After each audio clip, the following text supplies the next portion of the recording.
सोचिए, आपने बावकार जिंदगी गुजारी हो और आपकी मौत भी बिल्कुल फितरी हुई हो, मगर 1000 साल बाद लोग ये कहानी घड़ लें कि आपको तो कत्ल किया गया था। कैसा लगेगा? जाहिर है लगेगा तो कुछ नहीं, क्योंकि आप कब के मर चुके हैं। लेकिन बिल्कुल यही कुछ कुद्स के बादशाह अमालरीक के साथ हुआ। वो तारीख में फितरी मौत मरा था, मगर ड्रामे में सनसनी बढ़ाने के लिए उसकी मौत को एक साजिश बनाकर पेश किया गया। सिर्फ अमालरीक ही नहीं, बल्कि सुल्तान सलाहुद्दीन अय्यूबी के साथ भी यही कुछ किया गया है। ये अजीम हीरो, जिसने ना सिर्फ यरूशलेम वापस लिया, बल्कि पूरी जिंदगी सादगी, ईमान और किरदार की मजबूती के साथ गुजारी, उसकी सच्ची दास्तान को सुल्तान सलाहुद्दीन अय्यूबी के सीजन 2 में बदल कर रख दिया गया है। ड्रामे में ऐसे 5 बड़े झूठ दिखाए गए हैं जिनका तारीख से कोई ताल्लुक नहीं है। तो आइए इन झूठों को एक एक करके बेनकाब करते हैं। पहला, अमालरिक की मौत। ड्रामे में अमालरिक को अंदरूनी साजिश, सियासी खेल के नतीजे में मरते हुए दिखाया है। यहाँ तक ये दिखाया गया कि उसे हार्ट अटैक आया और उसकी होने वाली बीवी ने मुआलिज को बुलाने की बजाय उसे वहीं मरने के लिए छोड़ दिया। लेकिन हकीकत उसके बरअक्स है। असल तारीख के मुताबिक अमालरिक सन 1174 में कुदरती मौत मरा था। वो शदीद बुखार में मुब्तला हुआ और फिर वफात पा गया। उसके कत्ल की कोई मोतबर शहादत, कोई तारीखी सबूत कहीं भी नहीं मिलता। लेकिन सीरीज में उसे एक जज्बाती, सियासी और सिनेमैटिक अंदाज में मिस्ट्री बनाकर पेश किया गया। दूसरा झूठ है बाल्डविन चहारुम की मौत। उसकी मौत को भी सीरीज ने एक सियासी कत्ल बनाकर दिखाया। आप ये जानकर हैरान रह जाएंगे कि बाल्डविन चहारुम की मौत किसी कत्ल का नतीजा नहीं थी, बल्कि एक ऐसी बीमारी का अंजाम था जिसने उसे बचपन से जकड़ रखा था। बाल्डविन सिर्फ 9 साल का था जब उसके उस्ताद विलियम उल तुरियू ने पहली बार उसके हाथ की सनसनाहट महसूस की और उन्होंने समझ लिया कि बच्चा जुजाम का शिकार है। ये बीमारी आहिस्ता आहिस्ता बढ़ती रही और जब वो 20 साल की उम्र में पहुंचा तो उसका जिस्म टूटने लगा था। हाथों पांव में कमजोरी, चलने की सलाहियत खत्म, जख्मों का न भरना, चेहरे के आसाब मुतासिर, यहाँ तक कि बीनाई भी जाती रही। आपने सोचा भी ना होगा कि जिस बादशाह को लोग लेपर किंग कहते थे, वो इतना बहादुर था कि इसी बीमारी के साथ बैटल ऑफ मोंटीगार्ड जैसे मार्के में सुल्तान सलाहुद्दीन को शिकस्त तक दे गया। ये हैरत अंगेज नहीं कि एक ऐसा नौजवान जो खुद चल भी नहीं पाता था, वो अपने लश्कर की क़यादत करता था, हमले की हिकमत अमली बनाता था और अपनी रियाया की नज़रों में मुकम्मल तौर पर काबिल एहतराम रहता था। जी हाँ, तारीख बताती है कि बाल्डविन को कभी अपनी रियाया ने अलग नहीं किया, न उससे नफरत की, बल्कि उसे बहादुरी, तदबीर और मजबूत क़यादत की वजह से पसंद किया जाता था। असल तारीख के मुताबिक उसकी मौत मार्च 1185 में हुई और इसकी वजह थी उसकी बीमारी का आखिरी इंतहाई खौफनाक दौर। उसके जिस्म पर जख्म बनते थे और वो जख्म इन्फेक्शन में बदल जाते थे। लेकिन सीरीज में उसे दिखाया गया कि शाह बाल्डविन को उसके बहनोई ने सूते हुए मुंह पर तकिया रखकर मार दिया। ये मुकम्मल तौर पर एक ड्रामाई घड़त है। हकीकत में उसकी मौत एक तवील, अजियतनाक बीमारी का अंजाम थी। अगला झूठ बोला गया है स्टीफनी ऑफ मिला के हवाले से।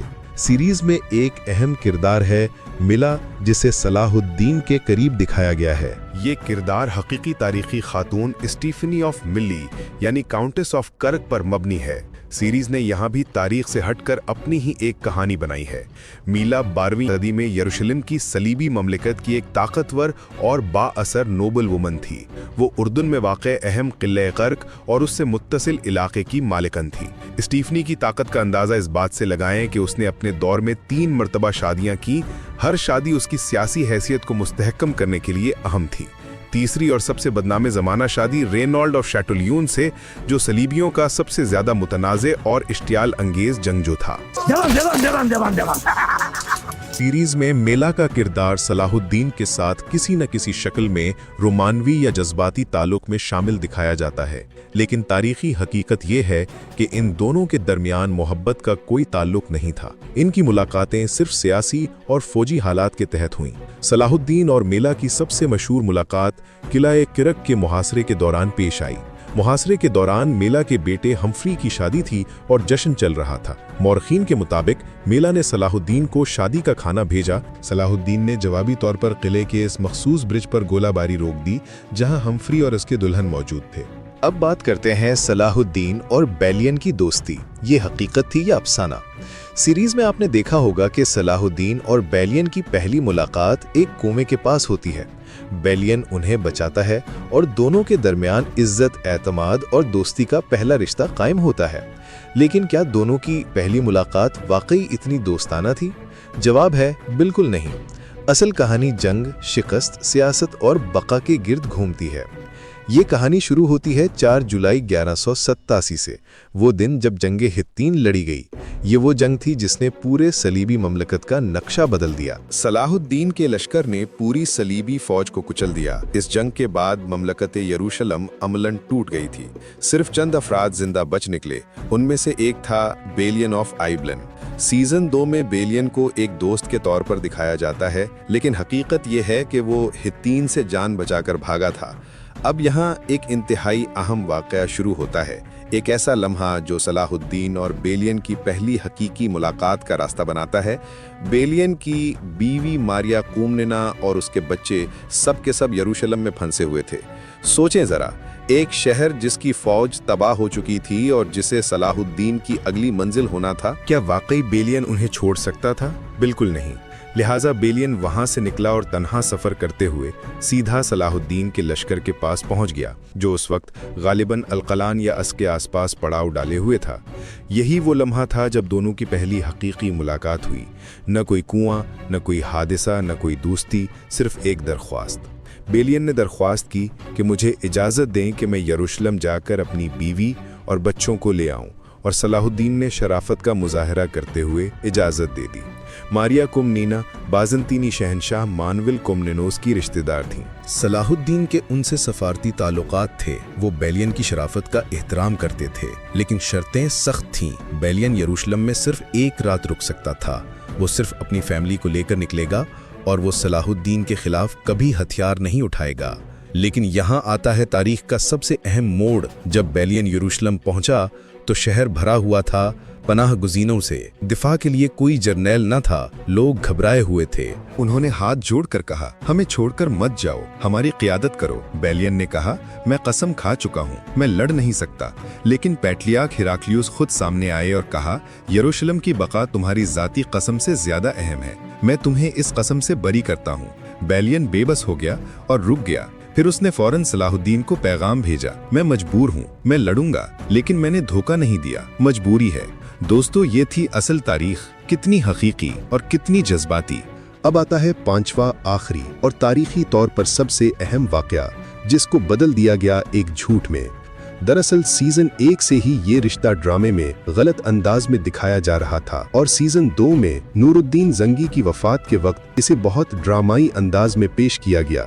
لیکن سوال یہ ہے کہ کیا یہ حقیقت میں ایسا ہی تھا؟ سیریز ہمیں بار بار دکھاتی ہے کہ صلاح الدین ایوبی کو سلطان نور الدین زنگی نے بچپن میں گود لیا تھا اور وہ انہیں اپنے بیٹے کی طرح مانتے تھے۔ نور الدین صلاح الدین کے سرپرست اور رول ماڈل تھے اور صلاح الدین ان کے وفادار۔ لیکن حقیقی تاریخ کا ورق پلٹیں تو یہ پوری کہانی ایک جذباتی فریب ثابت ہوتی ہے۔ صلاح الدین ایوبی، یوسف ابن ایوب، در حقیقت ایک ممتاز کرد خاندان میں پیدا ہوئے تھے۔ وہ نور الدین کے بیٹے نہیں تھے، بلکہ نور الدین کے سب سے طاقتور جرنیل شیر کوہ کے سگے بھتیجے تھے۔ ان کے والد نجم الدین ایوب بھی نور الدین کی خدمت میں ایک اہم فوجی کمانڈر تھے۔ یہ سب خاندان نور الدین کے وفادار تھے، مگر گود لیا جانا محض ایک افسانہ ہے۔ سیریز نے یہ جذباتی تعلق اس لیے دکھایا تاکہ نور الدین کی وفات کے بعد کا حقیقی سیاسی ٹکراؤ چھپایا جا سکے۔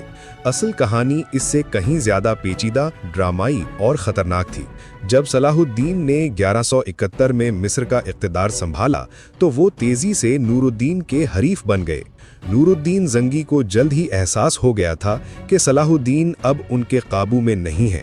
نور الدین نے واضح طور پر شک کیا کہ صلاح الدین مصر کی آمدنی انہیں بھیجنے سے انکاری ہیں اور وہ صلیبیوں کے خلاف جنگ میں بھی تعاون نہیں کر رہے۔ تاریخی ریکارڈ بتاتے ہیں کہ سن 1174 کے اوائل میں نور الدین زنگی نے اپنی افواج کو مصر پر حملہ کرنے کے لیے تیار کر لیا تھا۔ مقصد صرف ایک تھا، صلاح الدین کو معزول کرنا اور انہیں دوبارہ مکمل اطاعت میں لانا۔ صلاح الدین جو اس وقت قاہرہ میں تھے، نور الدین کے اس اقدام سے باخبر تھے اور انہوں نے اپنی अपने दिफा की तैयारी शुरू कर दी थी। तारीख नवीसों के मुताबिक मुसलमान दुनिया के ये दो बड़े रहनुमा एक दूसरे से खुली जंग के दहाने पर खड़े थे। ये फौजी टकराव कभी नहीं हुआ क्योंकि मई 1174 में नूरुद्दीन जंगी अचानक बीमार हुए और वफात पा गए और उनका 11 साल का कम उम्र और ना तजर्बाकार बेटा सोलेह इस्माइल तख्त पर बैठा। लेकिन फिर सलाहुद्दीन मिस्र से रवाना हुए। सिर्फ 700 मुंतखब घुड़सवारों के साथ दमिश्क में दाखिल हुए और शहर ने उनका इस्तकबाल किया।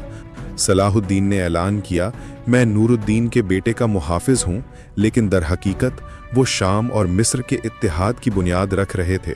वो इत्तेहाद जिसने आगे चलकर पूरी सलीबी दुनिया को हिला कर रख दिया और यूं मिस्र और शाम एक झंडे तले मुत्तहिद हो गए।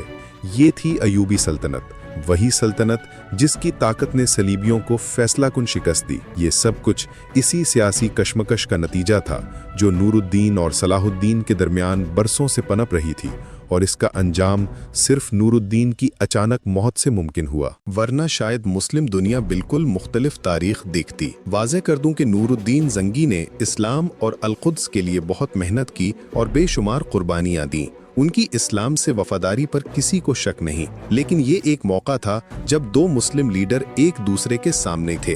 तो नाजरीन, हमने देखा कि तारीखी सलाहुद्दीन अय्यूबी का किरदार सीरीज में दिखाए गए किरदार से कितना मुख्तलिफ और हकीकत में कहीं ज्यादा पेचीदा था। आपके ख्याल में सीरीज का सबसे बड़ा झूठ कौन सा था? कमेंट सेक्शन में हमें जरूर बताइए।